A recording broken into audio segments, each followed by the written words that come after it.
Hi friends, అందరూ ఎలా ఉన్నారు? నేను ఈరోజు మీకు క్యాలీఫ్లవర్ మష్రూమ్ కర్రీ ఎలా చేయాలో చేసి చూపిస్తానండి. దీనికి కావాల్సిన పదార్థాలు టమాటాలు, పచ్చిమిర్చి, ఆనియన్స్, మష్రూమ్, క్యాలీఫ్లవర్ అండి. ఇప్పుడు నేను వీడియోలో చూపించిన విధంగా వీటన్నిటిని కట్ చేసి పక్కన పెట్టుకోవాలండి. క్యాలీఫ్లవర్ని కూడా వేడి నీళ్ళల్లో కట్ చేసుకొని పెట్టుకోవాలండి, ఎందుకంటే అందులో పురుగులు ఉంటాయి కాబట్టి అలా చేయాలండి. ఫస్ట్ స్టవ్ మీద ప్యాన్ పెట్టుకుని అందులో నూనె యాడ్ చేసుకొని వేడయ్యాక అందులో హోల్ గరం మసాలా అంటే మరాఠీ మొగ్గ, చెక్క, లవంగాలు, యాలకులు ఒకటే వేయండి. ఎక్కువ వేస్తే ఫ్లేవర్ ఎక్కువైపోద్ది, ఘాటుగా ఉంటుంది, బాగుండదు. యాజ్ యూజువల్గా కరివేపాకు, జీలకర్ర, ఎండుమిర్చి వీటన్నిటిని యాడ్ చేసి కొద్దిగా వేగాక తర్వాత మనం కట్ చేసి పెట్టుకున్న ఆనియన్స్ని యాడ్ చేయాలండి.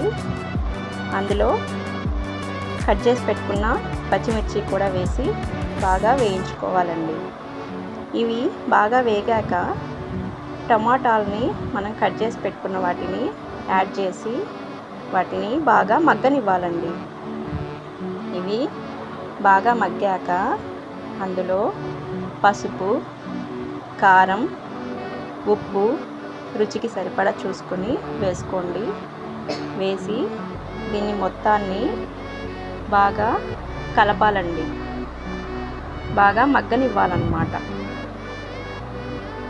వీడియోలో చూపిన విధంగా బాగా మగ్గాక తర్వాత అందులో మనం కట్ చేసి పెట్టుకున్న క్యాలీఫ్లవర్ని వేడి నీళ్ళలో వేసి ఉంచుకున్నాం కదండి, దాన్ని యాడ్ చేసుకొని బాగా కలుపుకోవాలి.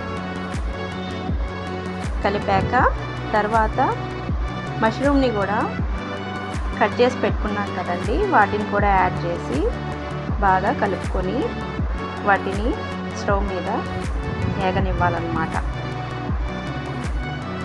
వీడియోలో చూపిన విధంగా యాడ్ చేయాలి, కలుపుతూ ఉండాలి, మధ్య మధ్యలో కలపాలి, అవి మగ్గనివ్వాలన్నమాట. బాగా మగ్గాక అందులో వాటర్ యాడ్ చేయాలండి.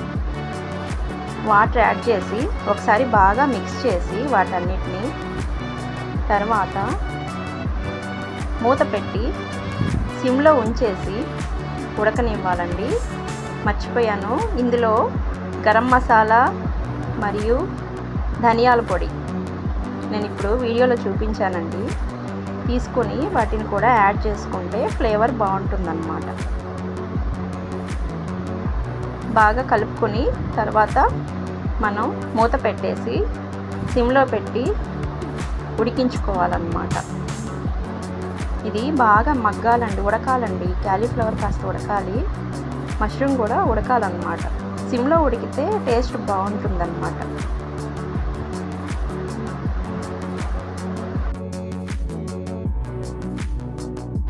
ఇది ఉడికాక ఇలా అవుతుందండి. అంతే అండి, రెడీ అయిపోయింది.